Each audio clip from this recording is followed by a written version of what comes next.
That could be cool if Alvin Kamara gets suspended. I guess I still have the name for Jamal is Tony Wishes, and now that I've traded him Alvin Kamara, and now potentially, Tony could still be wishing he Still had the wishes. handcuff. Yeah, Yeah, Tony still wishes. it's all gravy, baby. Blue. All right. What does it say? 29 seconds. Damn, that's it.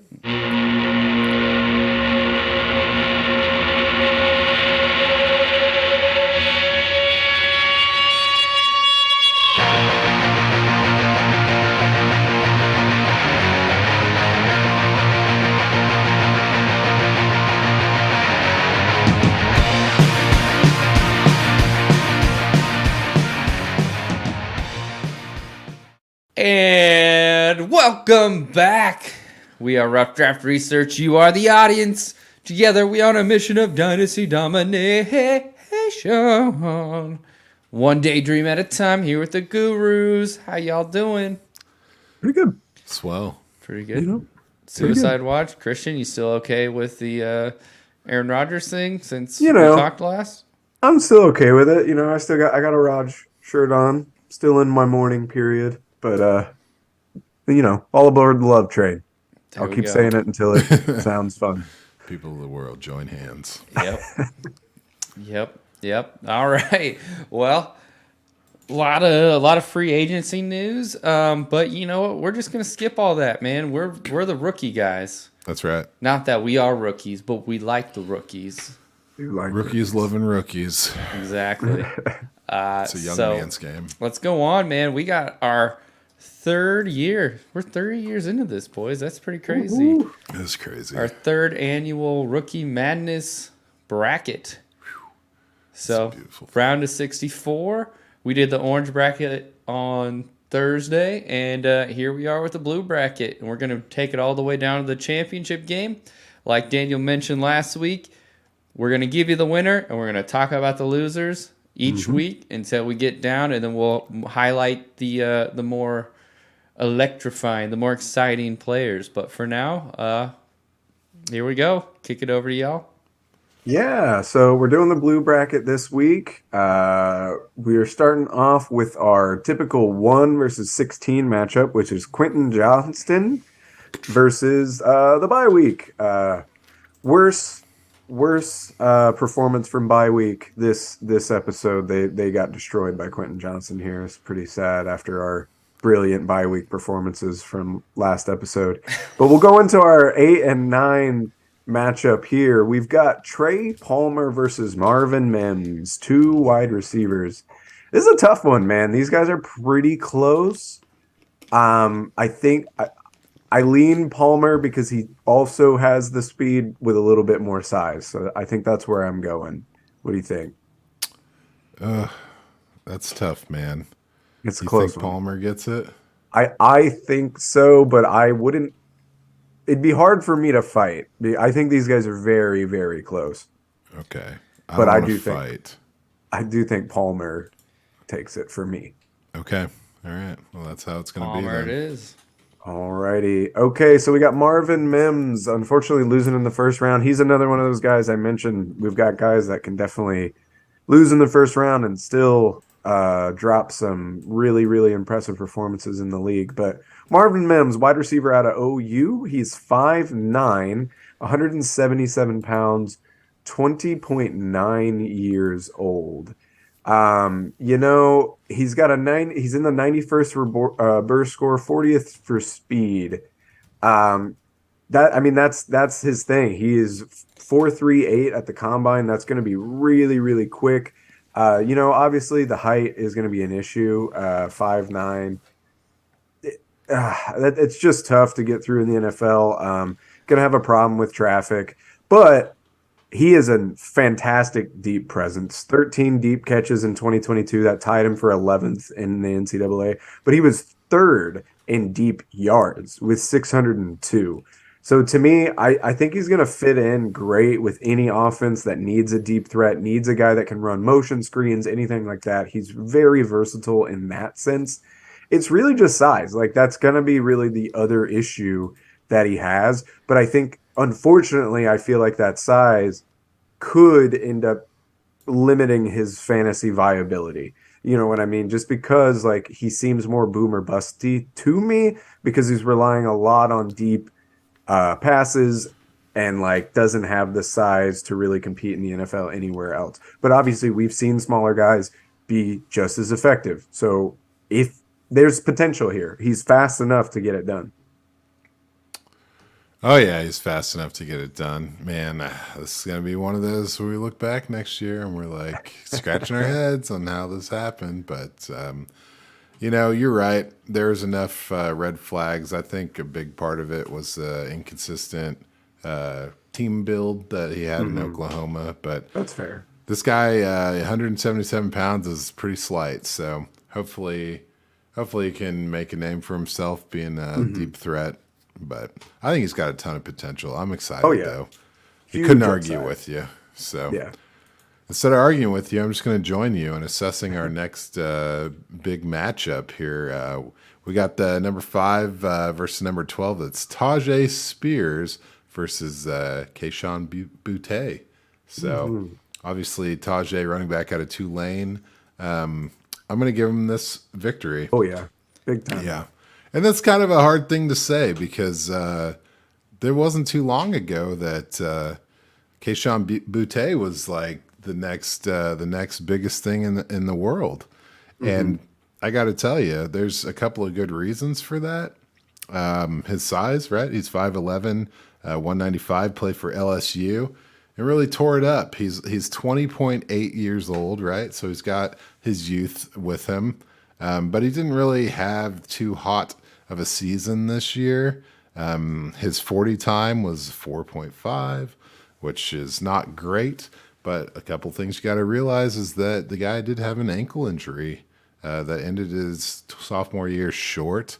And it kind of affected his production going into this year as well. But I'm going to talk a little bit about prior to that injury. His freshman year, he had 735 yards and 5 touchdowns. That was his best year. And it was electric. He was incredible. Open field agility was insane. His ball tracking was pro level, I would say. He wasn't afraid of contact on slants. He just got rocked. He had no fear, good at breaking tackles, agility, and he had the speed to run away from defenders, man. And that was pretty awesome. So everyone in the nation was kind of pumped about it. So, there are a few things, though, from when he was young that really stood out to me as concerning. And one of them was in a game against Alabama. He had a 45-yard catch where he outran, he juked and got around a few guys. And then he outran Jordan Battle, the safety for Alabama, and had a 45-yard catch. He dropped the ball at the 1-yard line, like showboating as if he had scored, and it was like short of the goal line. And so it's like, geez, man. So that kind of bonehead stuff, you're like, man, what's going to go on? His teammate picked the ball up, and it was a score, but it's missing on his stat line. And it's kind of a big deal to see something like that. It kind of makes you wonder. So yeah, there was good and bad as a youth. But then his usage kind of started to change over the past 2 years, and he got more slot usage. His efficiency went down. And then after the injury, it took him a while to get back on his feet. So I was a little concerned when I saw the stats from this past year. He only had 538 yards in 11 games and only 2 touchdowns. But when you go watch it, Jaden Daniels was a quarterback, and it was really rough. And then you could see he was still coming back from the ankle.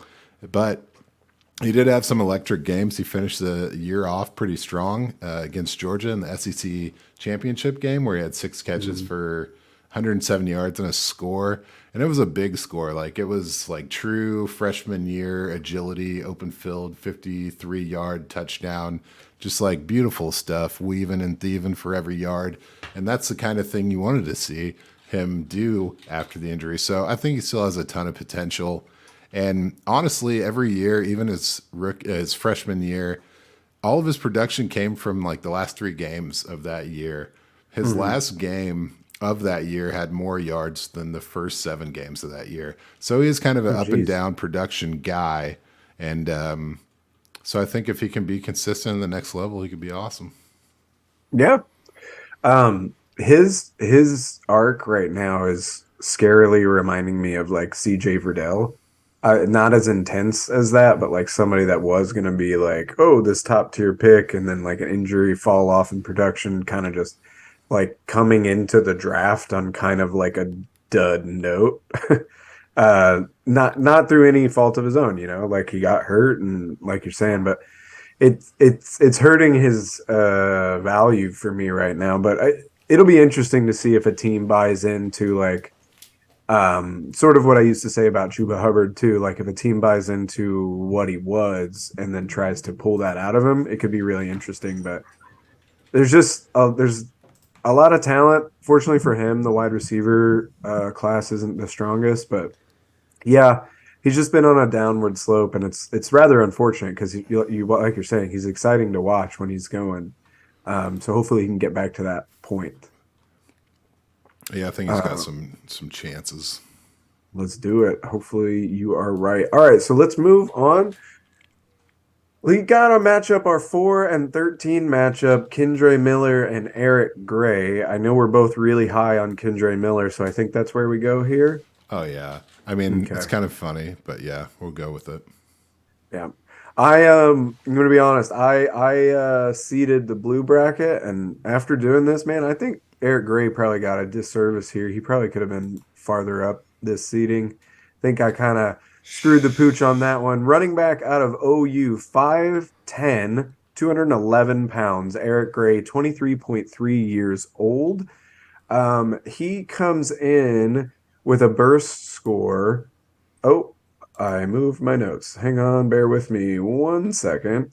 73rd percentile burst score. Don't have his speed score written down, but like he is a legit receiving threat. 3 straight seasons with over 200 yards receiving. That's big time receiving chops to me in NCAA.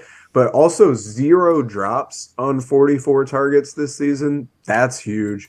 He has this nice little shaky step that he throws on people. It's just like one little wiggle, one little cut, and they like just think he's going to take off one way, and he just continues the other way, ends up taking it to the house.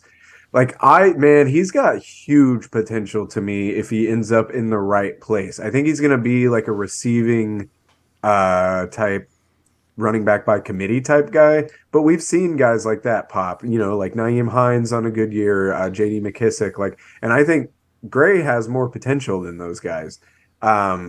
It's always going to excite me when you have like the good size and the receiving ability.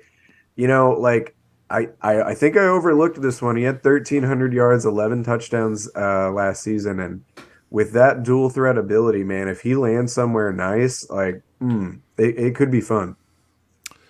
Yeah, no, in the Senior Bowl, he had a couple of good touches too. It was pretty electric. It's funny when you compare the stats of him and Miller. It's like, more receptions, equal yards. He just didn't have the touchdown production. So only 11 touchdowns with that much work. You'd expect it to be a little higher than that. So I could see why he didn't win. But yeah, definitely a dude to be excited about. I think there's plenty of those guys in this bracket though. So let's roll on. Number 6 and number 11, I got Tennessee's Jalin Hyatt, wideout, versus Sam LaPorta. And that is the Iowa tight end who is losing to Jalin Hyatt. So, yeah, let's get in. Let's get in it with LaPorta. Not injured. We're good to go. Fully healthy. But, yeah, he ran a lot of routes, and he's a pretty solid receiver as a tight end for Iowa. Honestly, I'm trying to figure out how playing for Iowa is impacting his perception, right? Because on one hand, it wasn't the most productive offense, but on another hand, he was like a heavily featured offensive weapon. So you're showcased, but you could have been more productive elsewhere. But I say all that because in the past 3 years, he led the team in receptions every year. And in yards the past 2 years. So he's definitely a productive guy. He's 6'3", 245. mopping it up in the Big Ten. To be on an offense that was 14th out of 14 in yards per game, but to be 11th as a receiving ranking within the conference kind of tells you that he was a big deal, even though he wasn't on the most powerful offense. So he had a 76th percentile burst score and an 85th percentile speed score with a 4.5940, which is pretty damn quick for a tight end. So 22 years old. Pretty excited about what I'm seeing out of him. One thing that pops out, though, is 4 years, 5 touchdowns. So Yeah. you want to see more scoring. He wasn't really physical through contact. And so that kind of bothers you. 153 catches, like, come on, man. You got to get more than 5 touchdowns. Yeah. But you also have to look at the other side of it where there's a lot of gang tackles because there wasn't much pulling the defense off of him. So it's kind of half and half. But I got really excited watching him play just because I thought he was pretty slick with the ball in his hands. He had 20 missed tackles forced, which was second among all tight ends with 25 or more targets. So even though he wasn't running through contact, he was finding open field and getting yards after the catch. So that was enough to make me pretty happy. Definitely gained separation through his routes. And he blocks, but he's not like an Iowa tight end. Like, those guys are freaking brick houses, and they're, blocking their asses off, and they can catch. I don't think he's like the premier blocker that you'd like in a tight end. So Yeah. But other than that, man, pretty excited about him. Really pretty pumped about him. Yeah. And I think I'm with you. Like, he's exciting. Again, the tight end class is just a lot of fun. The broken tackles forced, you highlighted it. That was the note that I had too. That's pretty impressive for a tight end moving around like that. And the only other thing, again, you highlighted it. It's the touchdown numbers. It's crazy to only have 5. And unfortunately, I think it goes back to just kind of like his undersized nature for a tight end, maybe not being used in the red zone the appropriate way. But I like him, man. Like, he's going to be a good, like, yards after the catch tight end for somebody, and he's got the athletic ability to kind of make it count. It's just going to be he's going to fall into that category of that weird, like, not big enough to be a tight end, but too big to be a receiver type area. And it's just kind of a weird place that not a lot of people have had a ton of production out of. So that's what scares me. But like, I'm with you. He's got potential. He could be nice on the right team. No, he's a foxy dude.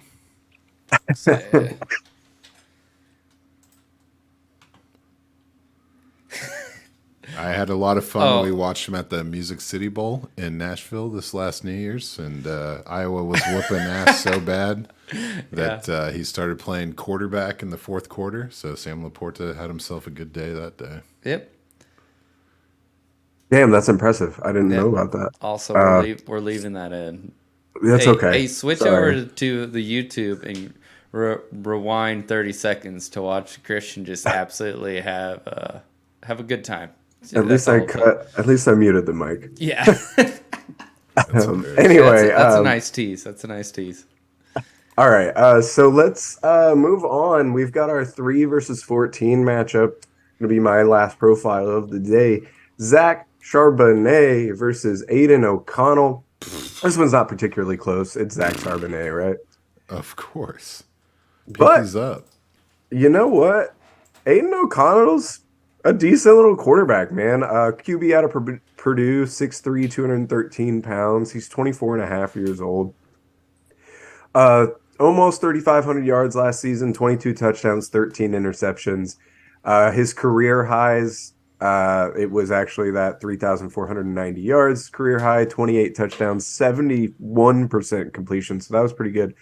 He really quick reads, man. This guy gets the ball out of his hands super quick. That can translate well to the NFL. 2.45 seconds was his career average time to throw, which is really, really quick. I think I had him like second or third. So that's nice. Like that could work in a lot of NFL offenses. He's got a good arm, not a great arm, but he has really nice touch.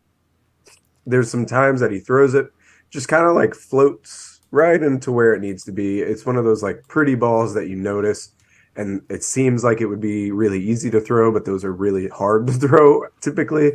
Um, Problems though, he's risky. He had more turnover worthy plays than big time throws. So he forces passes where they don't need to be forced. He had 13 interceptions this past season, which isn't, like a crazy amount, but that is not a way to get an NFL coach on your side, is throwing balls where they don't need to be thrown into high coverage areas, stuff like that. But I do think, like, given the right coaching, like he has enough skill sets that like he could be like a decent backup in the NFL, especially like, hey, we want you to come out here, make the quick read, throw it to this guy if he's open, if he's not, throw it away. That type of shit, I think he'll be incredible at. I don't think he'll be like a starter for you ever really. I think he's most likely a late round flyer in the NFL draft, and then keep an eye out for him. And in deeper super flex leagues, maybe if you like where he's at, take a chance on him. But other than that, like he's more of just a fun player to talk about than a real substantial threat. Yeah, and he's the guy who brought you David Bell is a household name That's in true. 2021. So you got to give him some respect for that. I know we have a tendency to only talk about the Music City Bowl, but that 2021 Music City Bowl was insane. That was the one with Tennessee where Cedric Tillman had 3 touchdowns or whatever. But that game went into overtime with like both teams scoring 50, 60 points. So if you want to see him have a game of a lifetime, that's probably a good one to check out. Yeah, But, imagine. yeah, man. Like a Bailey Zappi kind of game. Absolutely. so yeah, I mean, he stood no chance against Charbonnet, but that doesn't mean he's completely, worthless. Let's see what happens. Yeah, for sure. It's just I'm trying to compare this to last year's draft class as far as quarterbacks in my head, and I don't get it, but I don't think I'm capable of doing that. So anyway, I'll put that aside and go to my next matchup, which is a 7 versus a 10, and that's Michael Mayer, the tight end out of Notre Dame, versus Keaton Mitchell, who was the East Carolina running back. And I guess Michael Mayer wins this one. This is probably my most difficult matchup. Yeah. Oh, well, the Marvin Mims, dude. I'm still Team Mims, but this one was very tough for me. But yeah, Keaton Mitchell takes the loss. But I decided that before I agree. watching everything, and then so now I'm like, shit. Is this really how I feel? And I got to stick with my guns. And I think we all kind of know what the deal with Mitchell is. So he is 21 years old, running back out of East Carolina. And he's 5'8", 179. So that's the big thing. He's only 179. Quick as hell, right? The 40 time was a 4.37. That's 99th percentile. The burst was good at 88th percentile, but somehow the speed score is not great at 57th. So I don't know how math works. I'll leave that to the professionals. But he had a pretty bang up year, 1,400 plus yards and 14 touchdowns. The receptions, he had 27 of them. So that was pretty cool. And I guess the thing that kind of surprised me was that East Carolina is in the American Conference, like that competition was better than I had expected. When I thought about East Carolina, I didn't think of all those names. So it's not Power 5, but I guess I was impressed that his production came at that level of competition. But yeah, I watched several of his games, and it's clear like his stuff is all about the breakaway running, and he has elite speed and enhanced open field vision and elusiveness, and it makes him like a serious ass guy on the field. So he had the most 10 plus yard carries in college football with 54 of them, right? Paired that with 75 missed tackles forced. So it's basically telling you this guy is insanely elusive in the open field. So once he gets clean, he stays clean, and his running style is like speed and just magic. So that's a combination you got to be pretty happy about. And I think maybe we'll be sad that we didn't bump him past tight end when we look at this next year. But I think I stand by my decision. We did the right thing. And a big reason I believe that to be true is I saw enough goal to go and short yardage struggles to realize that, I don't know, like there's a chance he might not even be a backup in the NFL, and definitely not going to be a starter. And I think it's kind of a let's hope and pray this guy can bust one off here on second down real quick or whatever. And kind of like a J.J. Taylor with the Patriots type role. So that's his bottom, obviously his floor. His ceiling is 180-pound back, makes it work in the NFL. Maybe he gets a little better at pass catching and can line up, wide out or get some flat routes or whatever. I'm sure that'll make it work. But that is kind of one thing that threw me off was the way he was used in college. It was like he was used like a power back, but he doesn't have power back size. And he only had 27 catches. So you had 4 drops in there. And 27 catches is like 16th among this draft class eligible running backs. So I would have liked to see a little more of that for the optimism going into the next level. But I don't know. He was probably one of the more fun guys to watch. Just really insane, but not really. He's just too small. Yeah, if there's going to be like an around 180-pound running back that makes it in this draft, it's going to be A-Chain. So like it's hard to think that 2 guys are going to do well. Have a hard enough time thinking one. But everything you said is right, man. Like incredible production, 1,400 yards, 14 touchdowns last season. Incredible speed, super elusive. I think what's going to kind of go to your point about like him being a backup, like I think he just gets caught dancing, looking for those like touchdowns every time, because that is how they think to use him, or like, and I think that's gonna kind of, like you said, be exactly how somebody thinks to use him in the NFL. Like, oh, let's throw him the ball and see if he can break 75 yards right here, because like he's just that fast and he can do it. But like, if he keeps having carries of no yards, losses for 2, losses for 3, when he should have gotten 2 or 3 yards, that's going to drive a coach insane, and that's going to make him take him off the field. So if he can fix that, though, like everything you said, the speed is incredible. Like he has potential, like he has the talent, super fun to watch, but it's just hard to believe somebody that's small is going to hit. And then again, much less 2 guys around that size are going to hit. Yeah, man, the way he swung for the fences and didn't hit obvious opportunities was kind of painful to watch. Drives you crazy. You're right. Yep. Got excited. It's done. All right. Last matchup here. Anthony Richardson versus the bye week. Oh, shit. The bye week tied his shoestrings together. Shit. We've got an upset. The bye week. No. Moving on. No. Anthony That's Richardson what you would have said. Into a linebacker because he's also the size of a linebacker. Hey, save the preview for next week, bud. He obviously won because it's super flex here. So, yeah, the bye week. I don't have that position on my starting lineup. Gotcha. We're not doing IDP. I get it. Oh. All right. I think that wraps up the blue bracket. I'll do a quick review here. So going into the round of 32, we got Quentin Johnston versus Trey Palmer in the wide receiver matchup. Tyjae Spears, Kendre Miller, matchup of running backs.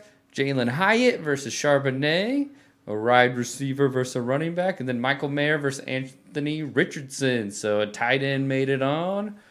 And Anthony Richardson, the quarterback. So I think that gives it a wrap, boys. It's going to be a fun bracket. Yeah. That round of 32 is a good one. Getting pumped. Yeah, maybe we'll see a few upsets. Oh, spoilers. Could be. actually, I don't know the answers, so. I haven't done my round of 32. Find out. Yeah, I did, actually. But Oh, times are changing. You never know. hey, man. You never know when the bracket's just going to change up on itself. Someone forgets to edit it out. All right. My bad. All All right. good, homie. Well, that brings us to an end. Come back next week where we'll do the red bracket. Let's do it. Christmas bracket. All right. Deuces. Bye weeks, there's sleepers. Peace out, guys. Peace out. Bye bye.